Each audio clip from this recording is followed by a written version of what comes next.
So next episode में मैं लेकर आया हूं आप लोगों के लिए एक नया टॉपिक। पहले मैं आपको इस टॉपिक के बारे में बता दूं। इस टॉपिक पर मैं वीडियो इसलिए बना रहा हूं बिकॉज मैंने अब तक बहुत से ऐसे स्टूडेंट्स देखे हैं जिनको केमिकल बॉन्डिंग चैप्टर क्या है, केमिकल बॉन्डिंग में हाइब्रिडाइजेशन निकालना नहीं आता, लोन पेयर निकालना नहीं आता, नंबर ऑफ कोऑर्डिनेट बॉन्ड निकालना नहीं आता, फॉर्मल चार्जेस निकालना नहीं आता, डाइपोल मोमेंट बताना नहीं आता। तो इतने टॉपिक्स के मैंने नाम लिए। इतने टॉपिक्स आपको तभी आएंगे जब आप इस चैप्टर का एक बहुत ही फंडामेंटल टॉपिक जिसका नाम है correct Lewis structure. Correct Lewis structure draw करना जब तक नहीं आएगा तब तक वो सारे टॉपिक्स नहीं आएंगे। तो देखो आपने बहुत सारी चीज़ें पढ़ी होंगी इसमें, like exception of octet, exception of Lewis. मैं यहाँ आपको एक्सेप्शन नहीं पढ़ा रहा हूँ, मैं यहाँ आपके दुनिया के सारे, दुनिया तो नहीं कहेंगे लेकिन इनऑर्गेनिक केमिस्ट्री के सारे उन मॉलिक्यूल्स और आयंस का स्ट्रक्चर बनाना सिखाऊंगा जो आपके सिलेबस में है। और जब आप ये स्ट्रक्चर बनाना सीख जाएंगे तो आगे मैं एक वीडियो लाऊंगा आपके लिए जिसमें मैं हाइब्रिडाइजेशन एंड शेप निकालना सिखाऊंगा। वो तभी आएगा जब आपको ये लेक्चर अच्छे से आएगा। तो चलिए शुरू करते हैं। इस वीडियो में मैं आपको बहुत कम टाइम में और एक बहुत वास्ट टॉपिक कवर करने वाला हूँ। कम टाइम में कवर कर पाऊँ इसीलिए मैंने कुछ स्लाइड्स बनाई हैं जहाँ मैं खुद से नहीं लिखूँगा, तो आप पॉज करके उसे नोट कर सकते हैं। देखिए हम पढ़ने जा रहे हैं इनऑर्गेनिक केमिस्ट्री का एक फंडामेंटल टॉपिक जिससे हम किसी भी गिवन आयन, कैटायन, एनायन या न्यूट्रल मॉलिक्यूल का करेक्ट सही स्ट्रक्चर बनाएंगे। मैं करेक्ट पर जोर देता हूँ, ये हमारा फाइनल स्ट्रक्चर होगा, फिर इसमें कोई एक्सेप्शन नहीं होगा। ठीक है, सबसे पहले आपको कुछ इसमें की पॉइंट्स पता होने चाहिए, जैसे एटम्स के वैलेंस शेल में कितने इलेक्ट्रॉन्स होते हैं और एक एटम कितने बॉन्ड बना सकता है, उसकी लिमिट क्या है। तो सबसे पहली स्लाइड में मैं आपको दिखाऊंगा लिमिट ऑफ एन एटम। एक एटम कितने ज़्यादा बॉन्ड बना सकता है, उसकी क्या लिमिट होगी। एक एटम कितने वैलेंस शेल में इलेक्ट्रॉन रख सकता है, उसकी क्या लिमिट होगी। एक एटम मैक्सिमम कितने ऑर्बिटल्स रखता है, यानी जितने ऑर्बिटल्स होंगे उसके अकॉर्डिंग वो बॉन्ड बनाएगा। तो सबसे पहली स्लाइड बहुत खास देखिए, सम लिमिट्स ऑफ एलिमेंट्स, मतलब आपको लिमिट्स जाननी है कि आखिर ये कोई गिवन एलिमेंट है वो कितने ज़्यादा बॉन्ड्स बना सकता है, कितने वैलेंस इलेक्ट्रॉन रख सकता है। ध्यान सुनिए, अपने को ना पीरियड नंबर 1 से मतलब नहीं है, हम शुरू करते हैं सेकेंड पीरियड से। तो बच्चों आपको पता है सेकेंड पीरियड में 2 शेल होते हैं और सेकेंड शेल में केवल 2s और 2p होता है, लेकिन 3 में आता है थर्ड शेल में, थर्ड पीरियड में 3s भी आता है, 3p भी आता है और 3d भी आता है। अब अगर मैं देखो मैं समझा रहा हूं, ठीक है, टेबल यहां पहले दिखा दूंगा आपको, रुक जाओ। देखो period number second and third onwards, actually मुझे यहां लिखना चाहिए थर्ड ऑनवर्ड्स, थर्ड के बाद fourth, fifth and so on. Second period के एलिमेंट्स के अंदर कितने ऑर्बिटल्स होते हैं वैलेंस शेल में, वो जानिए। पहली चीज ऑर्बिटल्स, मैक्सिमम 4 ऑर्बिटल्स होते हैं। ये देखो 2s का 1 ऑर्बिटल और 2p के 3 ऑर्बिटल्स, कुल 4 ऑर्बिटल्स होते हैं। अब हर बच्चे को ये याद होना चाहिए कि सेकेंड पीरियड के एलिमेंट्स के पास मैक्सिमम 4 वैलेंस ऑर्बिटल होते हैं, आउटर मोस्ट शेल के ऑर्बिटल्स जो कि बॉन्ड बनाने में पार्टिसिपेट करते हैं। ठीक है, ओके। अब आते हैं वैलेंस शेल में अगर ऑर्बिटल 4 हैं तो उनके पास इलेक्ट्रॉन कितने हो सकते हैं। ठीक है, इलेक्ट्रॉन 4 ऑर्बिटल होंगे तो मैक्सिमम 8 इलेक्ट्रॉन वो रख सकता है, बिकॉज एक ऑर्बिटल 2 इलेक्ट्रॉन रखता है, इसीलिए यहां पे लिखा गया है मैक्सिमम वैलेंस इलेक्ट्रॉन 8। अब सेकेंड पीरियड के बाद नीचे आइए, third period, fourth period and so on, इनके पास d ऑर्बिटल, फिर f ऑर्बिटल, ये सब खाली पड़े होते हैं। तो सेकेंड पीरियड के बाद बड़ी अच्छी बात है ना कि रिस्ट्रिक्शन नहीं लगाना है अपने को। सेकेंड पीरियड के बाद वाले एलिमेंट्स 4 से ज़्यादा ऑर्बिटल भी रखते हैं, more than valence orbital, as well as 8 से ज़्यादा इलेक्ट्रॉन भी रख सकते हैं। तो बहुत आसान हो जाएगा अगर आप ये 2 पॉइंट क्लियर कर लेंगे। सेकेंड पीरियड के एलिमेंट्स सिर्फ 4 ऑर्बिटल रखेंगे और मैक्सिमम 8 इलेक्ट्रॉन रखेंगे, लेकिन थर्ड पीरियड ऑनवर्ड 4 से ज़्यादा रख सकते हैं, 4, 6, 8 एंड सो ऑन। मैक्सिमम कितना होता है उस पर अपने को अभी नहीं जाना है, ठीक है। उसके बाद वैलेंस इलेक्ट्रॉन की बात कर दी मैंने। वैलेंस इलेक्ट्रॉन सेकेंड पीरियड वाले 8 इलेक्ट्रॉन रख सकते हैं, लेकिन थर्ड पीरियड वाले 8 से ज़्यादा भी रख सकते हैं। ये पहला की पॉइंट। ये टेबल बहुत हेल्पफुल है फॉर अपकमिंग ऑल कॉन्सेप्ट्स। अगला पॉइंट सुनिए ध्यान से। अब आपको वैलेंस इलेक्ट्रॉन एक फ्री एटम का पता होना चाहिए। फ्री एटम का कार्बन का वैलेंस इलेक्ट्रॉन 4 होता है, तो मैंने ना उसको भी टेबल फॉर्म में लिखा है, ये आप देखिए ध्यान से। पीरियड वाइज या ग्रुप वाइज ग्रुप नंबर 1 में आपको मिलेगा केवल वैलेंस शेल में एक इलेक्ट्रॉन। ग्रुप नंबर 1 है ना सोडियम लिथियम वाली फैमिली। तो मैं ना ग्रुप के नाम भी ले देता हूँ एक बार, आपको अगर याद करना है याद कर सकते हो। ग्रुप नंबर 1 में है hydrogen, lithium, sodium, potassium, rubidium, caesium, जिसको पढ़ते हैं हालीना करे रब से फरियाद। ग्रुप नंबर 2 में सिर्फ 2 इलेक्ट्रॉन, बेटा मांगे कार स्कूटर बाप राजी, ये पीरियोडिक टेबल का टॉपिक नहीं है तो ज़्यादा डिटेल में नहीं जा रहा हूँ। Group number 13 which is boron family. Boron family के अंदर वैलेंस शेल में कितने इलेक्ट्रॉन? 3 होते हैं। तो मैं ना बोरॉन फैमिली के कुछ एलिमेंट्स यहाँ लिख देता हूँ, बोरॉन, एल्युमिनियम, गैलियम, इंडियम। इस वीडियो को देखने के बाद आप बहुत वास्ट नंबर ऑफ मॉलिक्यूल्स के स्ट्रक्चर, शेप, लोन पेयर बता पाएंगे। हाँ, एक बात तो बताना भूल ही गया, इस छोटे से टॉपिक को पढ़ने के बाद आप PYQ के बैक टू बैक क्वेश्चंस कर पाएंगे, back to back. Let me show you first those PYQs। See here are PYQs 2016 5 18 NEET 2018 2002। मतलब एक तरह से ना एक ट्रेंड है, ये ट्रेंड क्वेश्चंस बहुत सारे इस पर PYQs में प्रेजेंट हैं। 2017 what else you want guys, what else you want. इतने छोटे से वीडियो में अगर आपको इतने PYQs मिल जाते हैं तो खुश रहो। चलिए शुरू करता हूँ आगे की बातें। उसके बाद अगली फैमिली कार्बन फैमिली। तो carbon, silicon, germanium, tin, lead, इन सब के वैलेंस शेल में 4 इलेक्ट्रॉन होते हैं when they are in free state. उसके बाद आइए नाइट्रोजन फैमिली, नाना, अच्छा इसको पढ़ते हैं chemistry sir gives science problem, नाना पाटकर, ऐश्वर्या, सब बीमार या बिंदास कह देते हैं, चलो। इन सब के वैलेंस शेल में 5 इलेक्ट्रॉन होगा, चाहे वो फास्फोरस हो, चाहे वो आर्सेनिक हो, चाहे वो एंटीमनी हो, चाहे वो बिस्मथ हो, all of them have 5 valence electron. ये इनके फ्री एटम का है, बॉन्ड बनाने के बाद का नहीं है, जब ये फ्री एटम होते हैं तब का है फ्री एटम। उसके बाद group number 16 oxygen family, old style से टिपो। इनके अंदर, सबके अंदर क्या होगा? इन सब के अंदर वैलेंस शेल में 6 इलेक्ट्रॉन होंगे। फिर चाहे ऑक्सीजन लिया जाए, चाहे सल्फर लिया जाए, चाहे सेलेनियम लिया जाए, चाहे टेलुरियम लिया जाए, एनी ऑफ देम। उसके बाद halogen family, what are they are? Fluorine, chlorine, bromine, iodine. मुझे लगता है यहाँ पे भी रेडी चलेगा।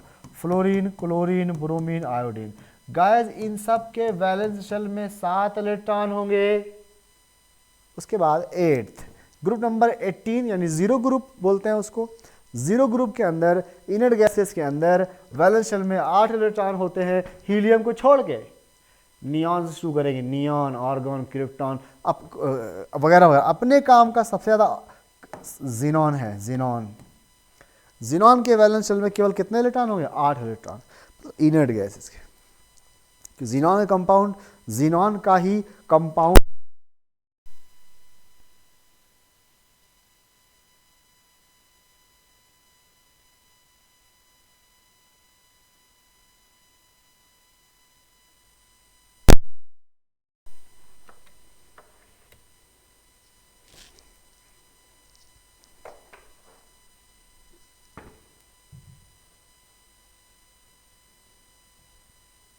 Hello hello, yes, sorry guys for the inconvenience caused. Okay, so ये हमारे अगली टेबल जो हमारे काम की है, यानी हम इस टेबल की हेल्प से किसी फ्री एटम के वैलेंस शेल इलेक्ट्रॉन को बता सकते हैं।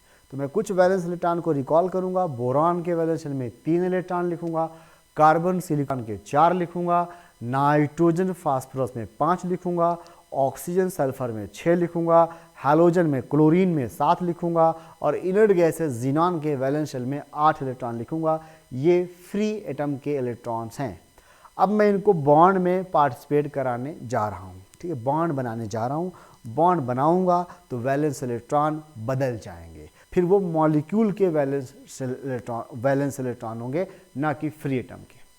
तो देखिए, जो आपको बताने जा रहा हूँ इसके लिए कुछ पॉइंट्स हैं जो आपको याद रखने हैं। हम यहाँ पर कंक्लूजन यानी ट्रिक पढ़ रहे हैं, how to draw Lewis structure. See guys, सबसे पहला पॉइंट है फाइंड सेंट्रल एटम। जो भी मॉलिक्यूल या आयन दिया जाएगा, मैं आपको एग्जांपल पैरेलल में ले लेता हूँ। लेट्स से मैंने लिया ClO4 माइनस, मैंने लिया PCl4 प्लस। तो इसमें समझिए पहला पॉइंट क्या है, find central atom. Central atom पता करना है आपको। सेंट्रल एटम वो होगा जो लीस्ट इलेक्ट्रोनिगेटिव होगा। हाइड्रोजन कभी भी सेंट्रल एटम नहीं बनेगा, जब भी बनेगा सराउंडिंग एटम बनेगा। हाइड्रोजन के अलावा आपको इलेक्ट्रोनिगेटिविटी के बेस पे देखना है which is the least electronegative atom. For example ये 2 एग्जाम्पल हैं, इसमें क्लोरीन और ऑक्सीजन में क्लोरीन लेस इलेक्ट्रोनिगेटिव है, तो मैं क्या कहूँगा, क्लोरीन एक सेंट्रल एटम हुआ। इस पूरे स्पीशीज का क्लोरीन सेंट्रल एटम है।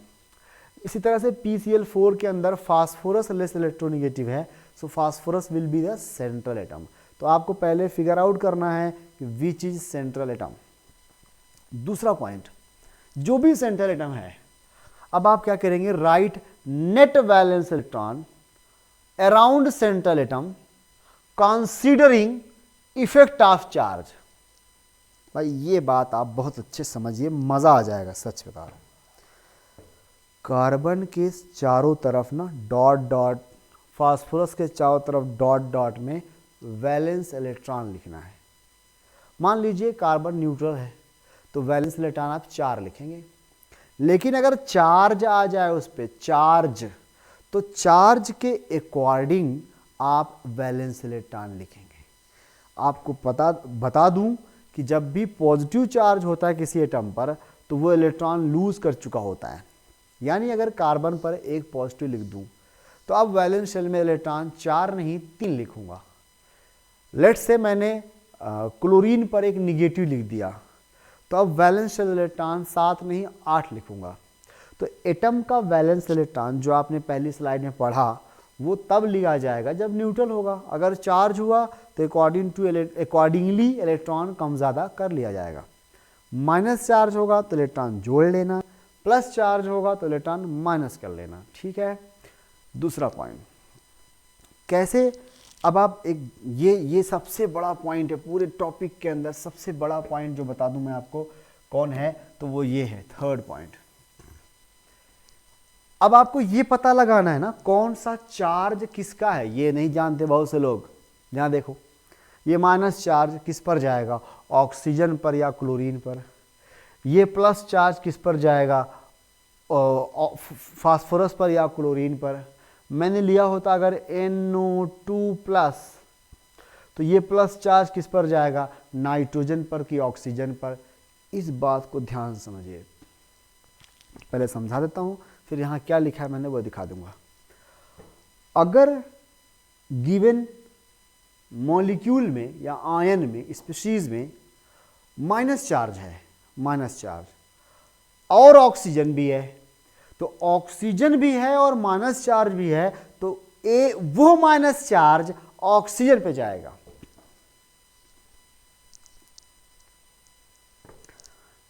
इन ऑल अदर केसेस चार्ज हमेशा सेंट्रल एटम में रखा जाएगा। क्या मतलब हुआ इसका? सपोज करो मैंने लिखा ClO4 माइनस, माइनस चार्ज भी है, ऑक्सीजन भी है, तो ये माइनस चार्ज एक ऑक्सीजन पे जाएगा, ये क्लोरीन पर नहीं जाएगा। यहाँ ये पॉजिटिव चार्ज है। इसके अलावा सारे केसेस, मतलब मान लीजिए कि माइनस चार्ज हो लेकिन ऑक्सीजन ना हो, तो वो माइनस चार्ज सेंट्रल एटम पे माना जाएगा।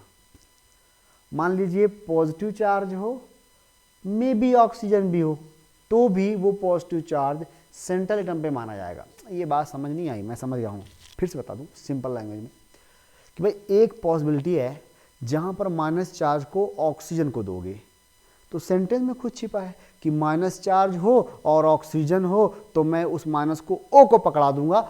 इन all other cases charge will be given to the central atom. Suppose करो मैंने एग्जांपल लिया NO2 प्लस।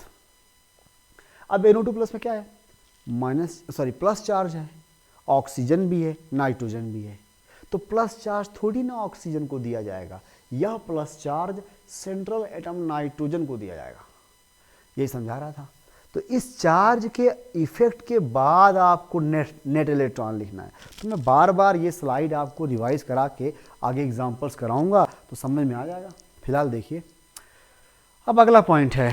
चलिए, आपने वैलेंस इलेक्ट्रॉन लिख लिया, ये कर लिया, वो कर लिया। उसके बाद फिर सराउंडिंग जो एटम्स होते हैं, सराउंडिंग एटम के बाद वो लोग सराउंडिंग एटम सेंट्रल एटम से बॉन्ड बनाते हैं। तो बॉन्ड कैसे बनाएंगे, देखो, सराउंडिंग का hydrogen and halogen central atom से सिंगल बॉन्ड बनाते हैं, सिंगल बॉन्ड, एक बॉन्ड। सराउंडिंग में जो OH होता है, OH ग्रुप, वो भी सेंट्रल से सिंगल बॉन्ड बनाता है। ठीक है, क्या बनाता है, सिंगल बॉन्ड। मगर सराउंडिंग का, अच्छा एक और, सराउंडिंग का O माइनस, जिस O को आपने माइनस दिया था ना अभी, वो O माइनस, जिस O पर माइनस आता है, वो O सेंट्रल एटम से हमेशा सिंगल बॉन्ड बनाता है। अगर न्यूट्रल O होगा तो वो सेंट्रल एटम से डबल बॉन्ड बनाएगा। न्यूट्रल नाइट्रोजन होगा तो वो सेंट्रल एटम से ट्रिपल बॉन्ड बनाएगा। यही ये बात लिखी है मैंने, आप पढ़ लीजिए कि surrounding halogen, chlorine, fluorine, bromine, iodine, hydrogen H, O minus and OH form single bond with central atom. ये फिक्स्ड है। फिर surrounding oxygen and nitrogen form double and triple bond respectively with central atom. यानी neutral oxygen होगा तो double बनाएगा। ये इतने points हो गए, बहुत आसान हो गए, 4 पॉइंट्स। अभी जब कंबाइन करके इनको यूज़ करूँगा तो कुछ सेकंड्स में आंसर आएगा। इसके बाद मैं आपको एक लास्ट पॉइंट बताने जा रहा हूँ। लास्ट पॉइंट जो है वो बहुत इंपॉर्टेंट है, उस पर अक्सर लोग गलती करते हैं। लास्ट पॉइंट क्या, देखो ये लिखा है, ये मानो कि मैंने ना इसे ब्लड से लिख रखा है, बहुत इंपॉर्टेंट है। जब तुम सब कर लो, बॉन्ड वॉन्ड बना लो, तो फिर लास्ट में चेक करो, एट लास्ट चेक करो limit of central atom with respect to valence electron and bonds. कि ऐसा तो नहीं है कि सेंट्रल एटम मैक्सिमम 4 बॉन्ड बना सकता है और उसने 6 बॉन्ड बनाया है, वहां पे लिमिट को क्रॉस तो नहीं कर गया। कहीं ऐसा तो नहीं है सेंट्रल एटम के पास मैक्सिमम कैपेसिटी 8 इलेक्ट्रॉन की थी और वो 10 इलेक्ट्रॉन लेकर बैठा है। If it is so, if central atom exceeds limit, then आपको कुछ पाई बॉन्ड ब्रेक करने होंगे। बस बहुत सिंपल है, बहुत सिंपल है, यकीन मानो। जब एग्जांपल दिखाऊंगा तब समझ में आएगा। Then break pi bond towards more electronegative atom. तो भाई मान लो 2 इलेक्ट्रॉन ज्यादा है तो एक बॉन्ड तोड़ने से 2 इलेक्ट्रॉन की कमी हो जाती है। मान लो सेंट्रल एटम सेकेंड पीरियड का है, तो सेकेंड पीरियड में तो अधिकतम मैक्सिमम 10 इलेक्ट्रॉन रह सकता है। I'm sorry यार, 8 इलेक्ट्रॉन चेक कर रहा था, मैक्सिमम 8 इलेक्ट्रॉन रह सकता है।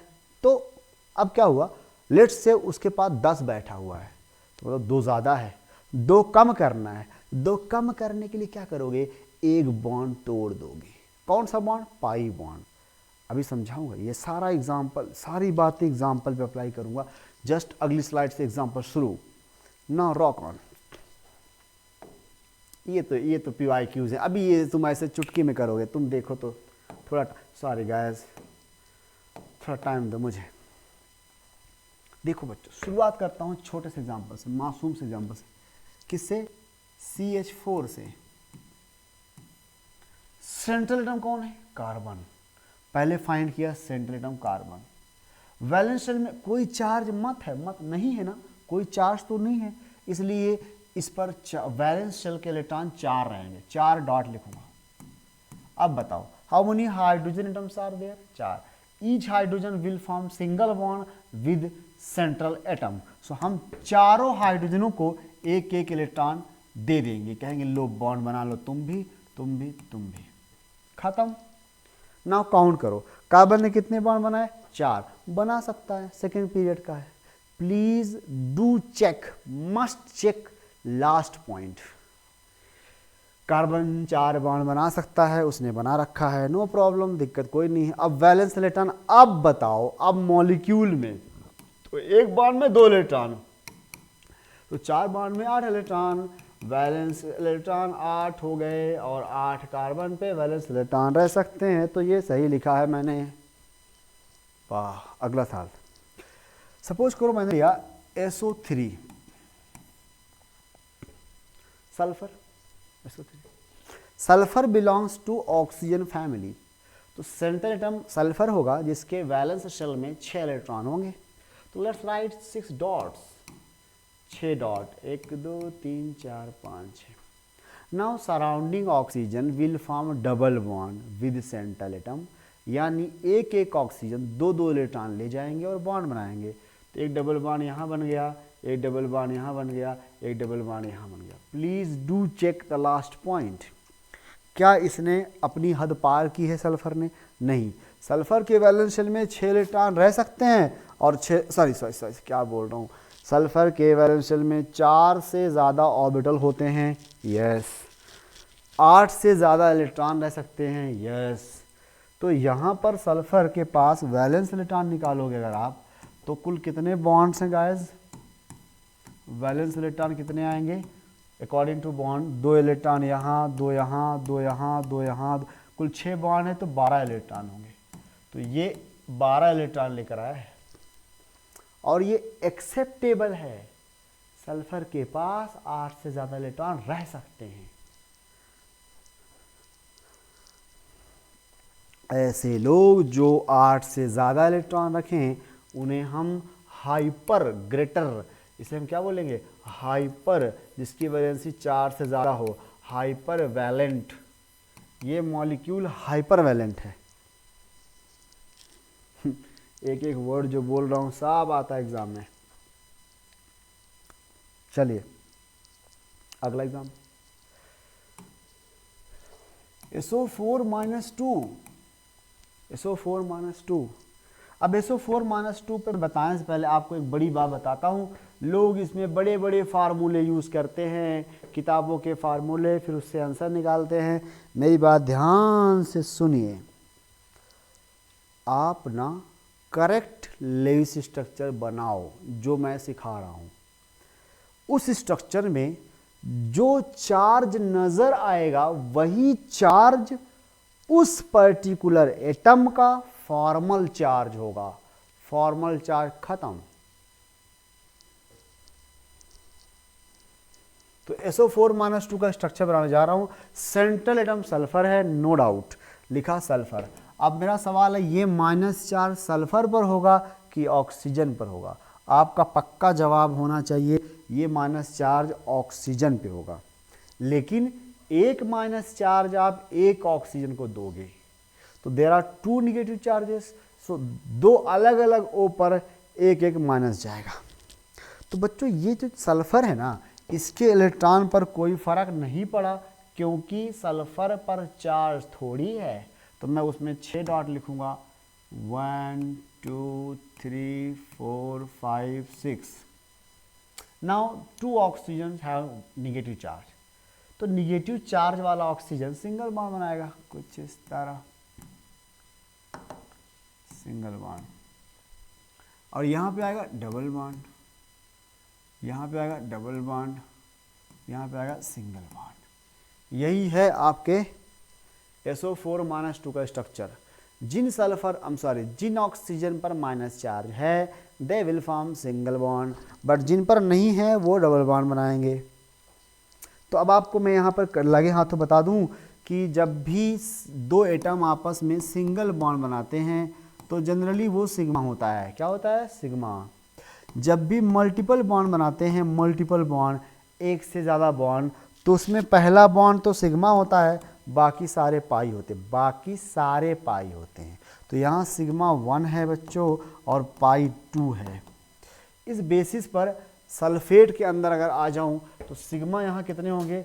4 हो जाएंगे। सॉरी गाइस, राइटिंग अच्छी नहीं है। सिग्मा 4 हो जाएंगे और पाई 2 हो जाएंगे। ये काफ़ी काम की बात है।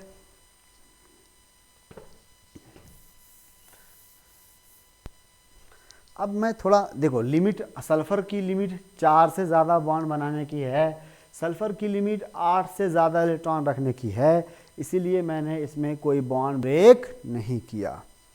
अब मज़ा आएगा, ज़बरदस्त मज़ा आएगा। अब NOF3 का स्ट्रक्चर बनाना है मुझे, करेक्ट स्ट्रक्चर।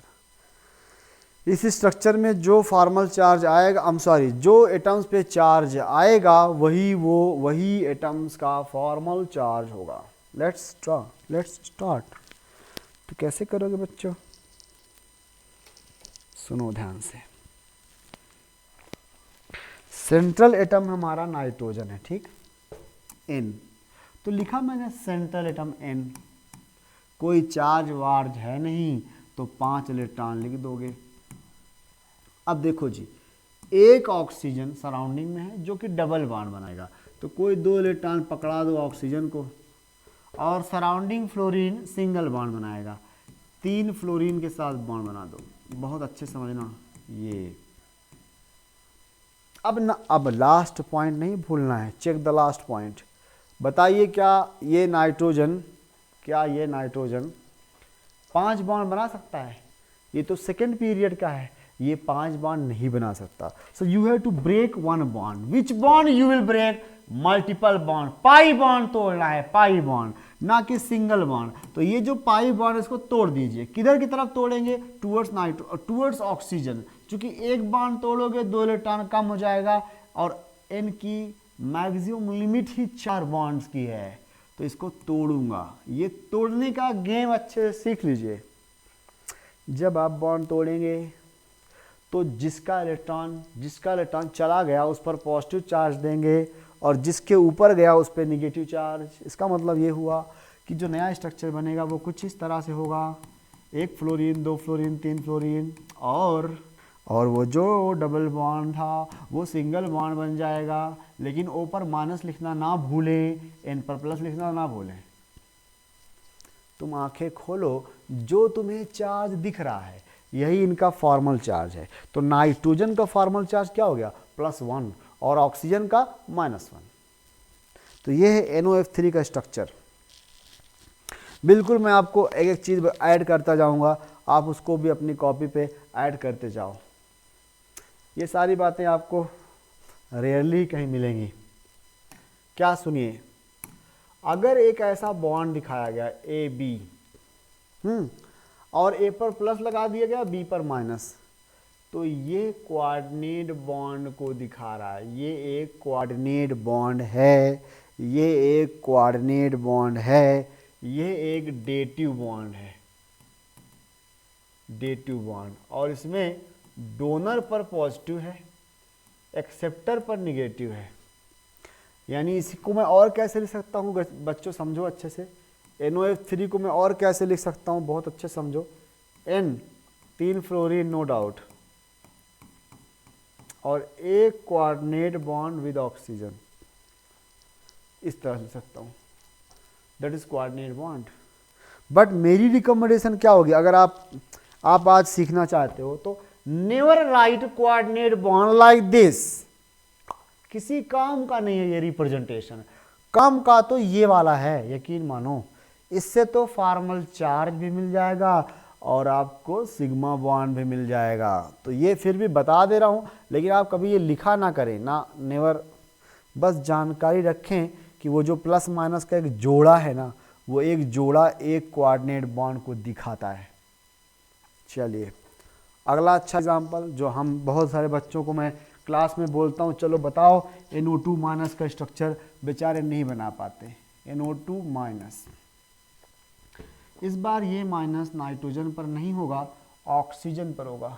तो क्या करोगे, N के पास 5 इलेक्ट्रॉन लिख दोगे,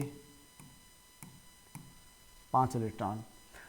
दो सराउंडिंग ऑक्सीजन में से एक पर माइनस आएगा, जिस पर माइनस आएगा वो सिंगल बॉन्ड बना लेगा, जिस पर नहीं आएगा वो डबल बॉन्ड बना लेगा। और इस तरह से शानदार स्ट्रक्चर आपको मिल जाएगा। N डबल बॉन्ड हो, सिंगल बॉन्ड O पर माइनस, लोन पेयर। बच्चों ये जो लोन पेयर है ना, लोन पेयर का मतलब क्या है, एक इलेक्ट्रॉन पेयर ऐसा है जिसने कोई बॉन्ड ही नहीं बनाया, बॉन्ड ही नहीं बनाया, एक पेयर। तो ऐसे ना बॉन्ड ना बनाने वाले नॉन बॉन्डिंग पेयर को हम लोग लोन पेयर बोलते हैं। लोन पेयर, अकेला लोन पेयर। इस तरह से आप लोग चलिए NO3 माइनस की तरफ रवाना होते हैं। NO3 माइनस का स्ट्रक्चर बनाइए। तो NO3 माइनस का स्ट्रक्चर क्या होगा, सेंट्रल पे N होगा, N के पास 5 इलेक्ट्रॉन होते हैं, एक ऊपर माइनस आएगा, जिस ऊपर माइनस आएगा वो सिंगल बॉन्ड बना लेगा, बाकी लोग डबल बॉन्ड बना लेंगे। ये कर लिया हमने, कर लिया। Do not forget to check the last point.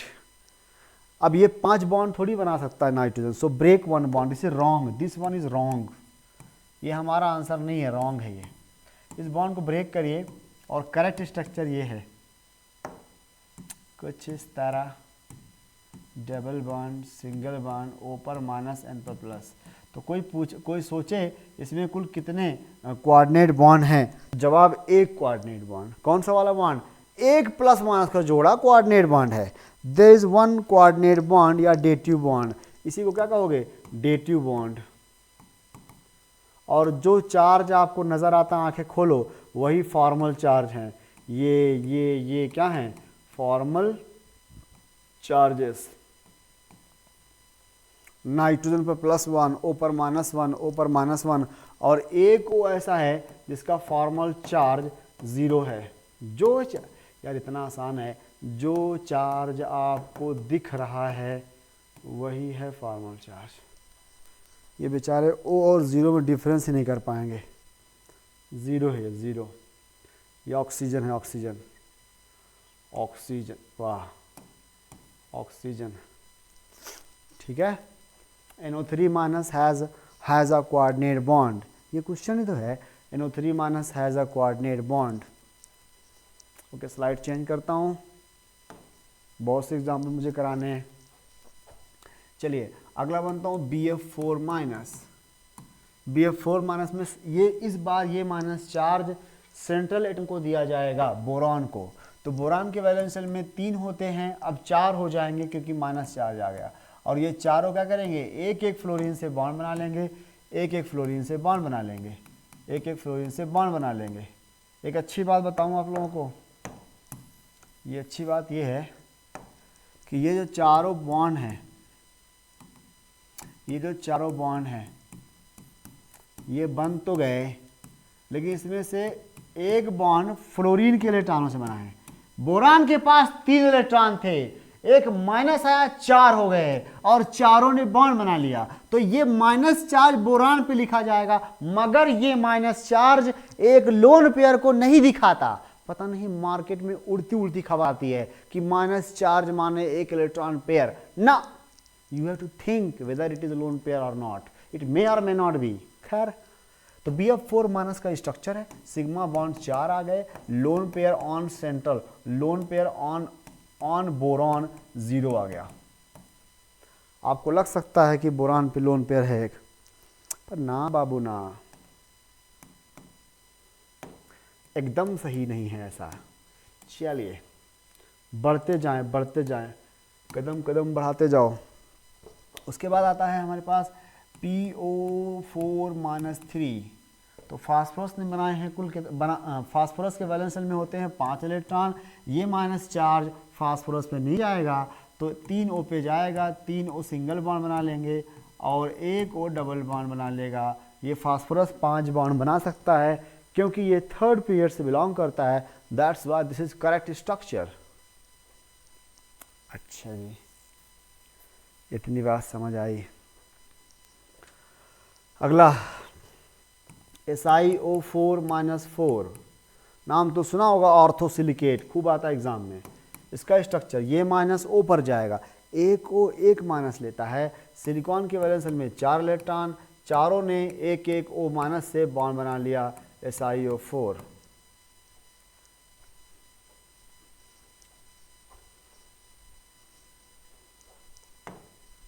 अगला NO2+, एक N, 4 इलेक्ट्रॉन, N के पास 5 थे, अब 4 बचे। चूंकि ये positive charge central atom nitrogen पे जाएगा, चारों ने बॉन्ड बना लिया, 2 ने इधर 2 ने इधर और एक पॉजिटिव चार्ज रह गया। गैस यहाँ पे 4 बॉन्ड बन सकता है, sigma is equal to 2, lone pair is 0 on the nitrogen and pi bonds 2।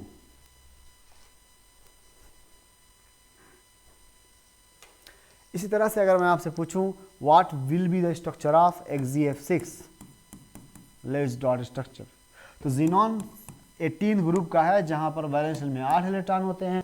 एक एक फ्लोरीन ने बॉन्ड बना लिए हैं, तो 8 में से 6 तो बॉन्ड बनाने चले गए, 3 4 5 6, और एक लोन पेयर रह जाएगा। तो यहाँ पर एक लोन पेयर है, ये इंपॉर्टेंट है, ये बहुत इंपॉर्टेंट है, बहुत इंपॉर्टेंट है। इसी तरह से एक सवाल आता है IF3 के आयोडीन पे लोन पेयर निकालने के लिए।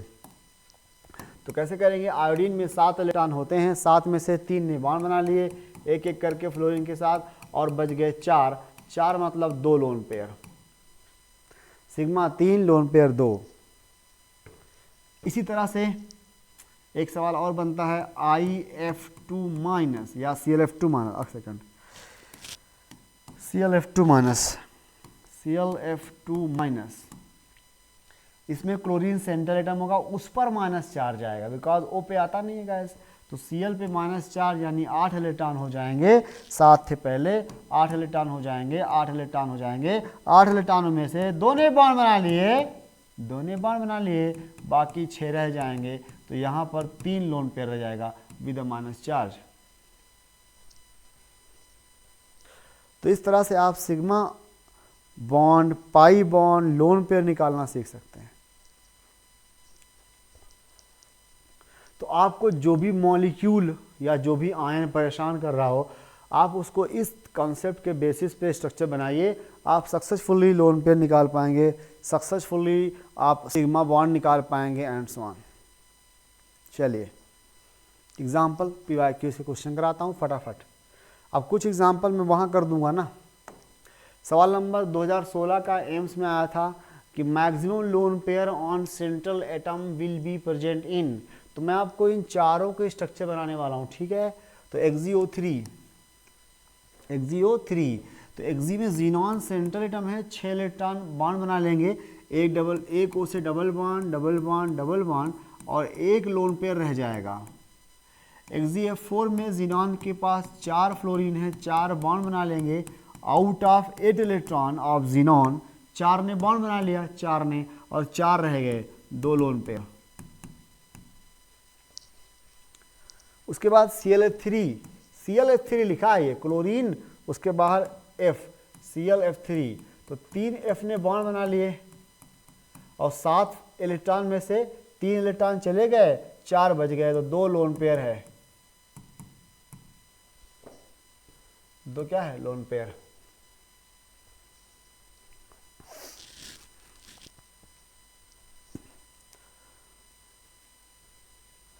आइए HOCl के पास चलते हैं।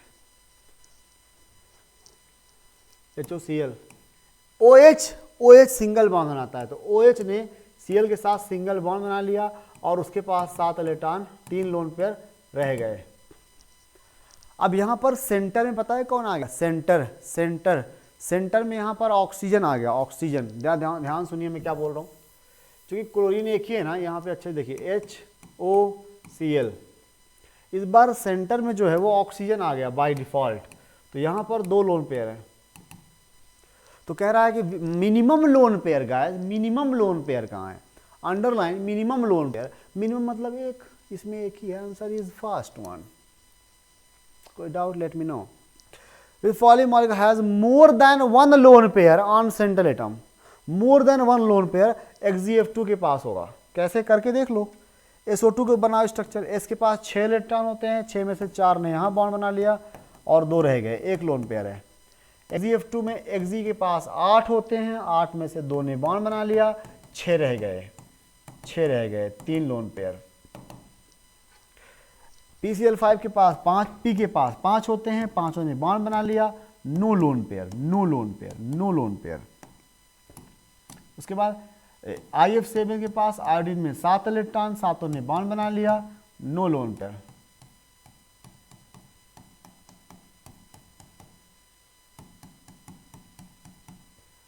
नो लोन पेयर, आगे तरह से 7, check it.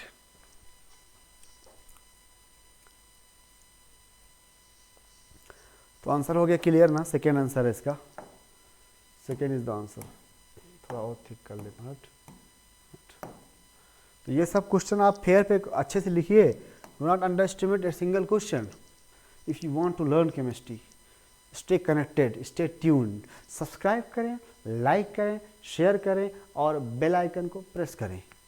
Among the following molecules, those having same number of lone pair on xenon, तो निकालना है आपको, फटाफट निकाल लो। XeO3 3 ने बॉन्ड बना लिया, 6 ने, एक लोन पेयर बच गया। XeOF4 एक double bond O, 4 single bond fluorine, 4 single bond, तो 6 ने 4 यहाँ 2 यहाँ, 6 ने बॉन्ड बना लिया, एक लोन पेयर। उसके बाद XeF6 में भी क्या है, एक लोन पेयर आएगा, तो तीनों के पास एक एक लोन पेयर ही तो हैं, आंसर है ऑल ऑफ देम।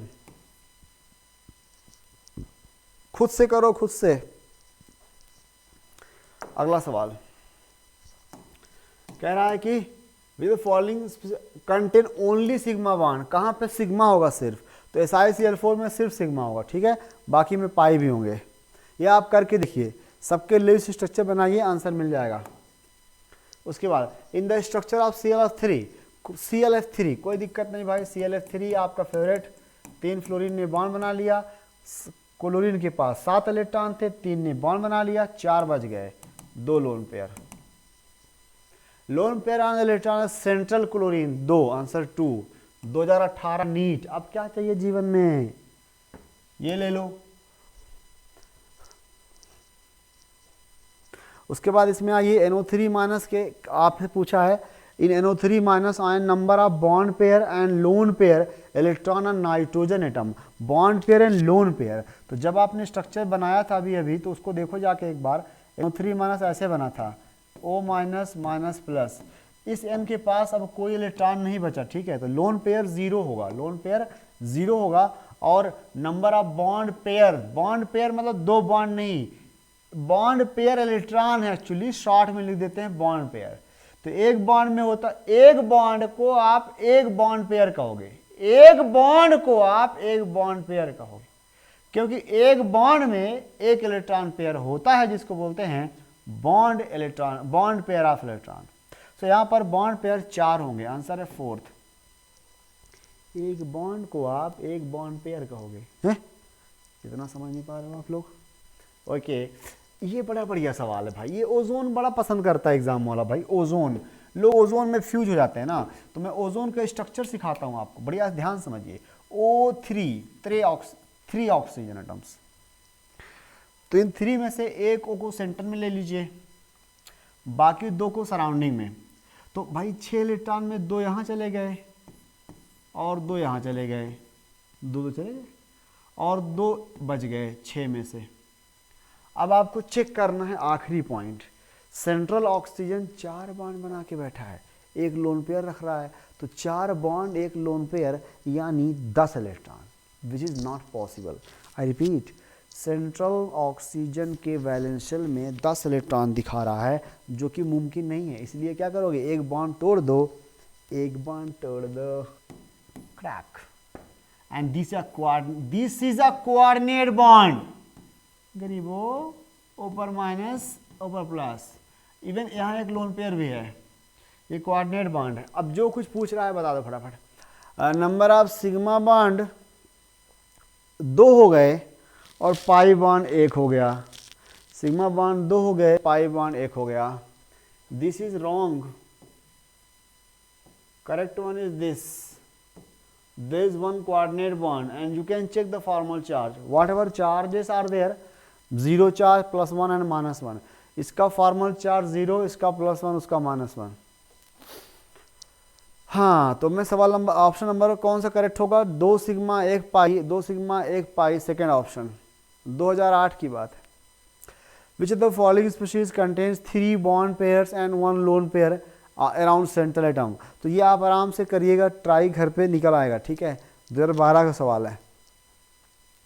उसके बाद ये भी 2 क्वेश्चंस हैं, बहुत ही सिंपल है। आपको SO2 में क्या निकालना है, number of lone pair and number of lone pair in SO2 and sulphur and oxygen निकालना, दोनों का निकालना है, सेंट्रल का भी सराउंडिंग का भी। तो निकाल देता हूँ, SO2 एक लोन पेयर यहाँ होगा और इसके पास 2 लोन पेयर होंगे सल्फर O के पास, 6 होते हैं, 2 ने बॉन्ड बना लिए। तो अब आपसे पूछा है कि number of lone pair in SO2 on sulphur and oxygen respectively, answer होगा 1 and 4, 1 and 4। Is there any such option, no such option. इसका मतलब ये हुआ कि अब आपको लेना है एक ऑक्सीजन पर, नॉट ऑन बोथ ऑक्सीजन। एक सल्फर पे लोन पेयर हो जाएगा 1 1 और क्या 1 है, इसमें तो कोई आंसर ही मैच नहीं। Number of lone pair in SO2 on sulfur, that is 1, and oxygen are respectively 1 and 4 option. Actually ये थोड़ा मुझे लगता है ये गलती से टाइप हो गया है, ये ऑप्शन होगा इसका आंसर 1, 4, 1, 4, 1, 4। तो मैं इसको थोड़ा सा कारीगरी कर देता हूँ।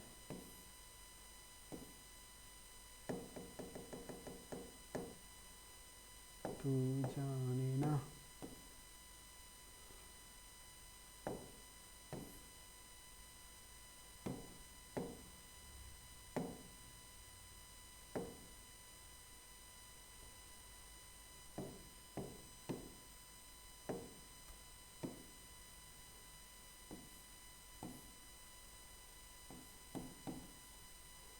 ये आंसर है, ठीक है।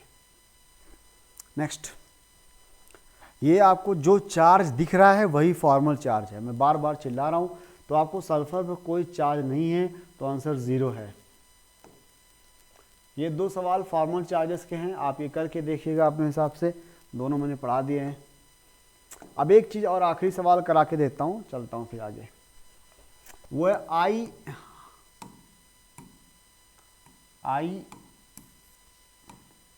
I3- का स्ट्रक्चर बनाना है, लेविस स्ट्रक्चर। तो बच्चों इस बार 3 I है, सेंटर में एक ही रहता है, तो एक I को सेंटर में माना। अब आप सोचो ये माइनस चार्ज किसका होगा, सेंटर का होगा। तो सेंटर में 7 इलेक्ट्रॉन थे, अब 8 हो जाएंगे, 8 हो जाएंगे। 8 में से 2 ने बॉन्ड बना लिया, 8 में से 2 ने बॉन्ड बना लिया, और बच्चों 6 बच गए। 6 मतलब 3 लोन पेयर बच गए। और मत भूलना उस माइनस चार्ज को इस सेंट्रल आयोडीन पर लिखने से। तो लोन पेयर 3 सिग्मा 2, तरह I3+ होता है एक, I3+।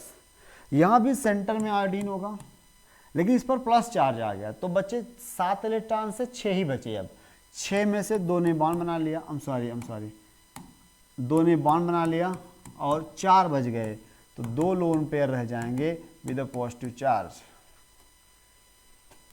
तो ये भी 2 बहुत इंपॉर्टेंट लेविस स्ट्रक्चर्स थे।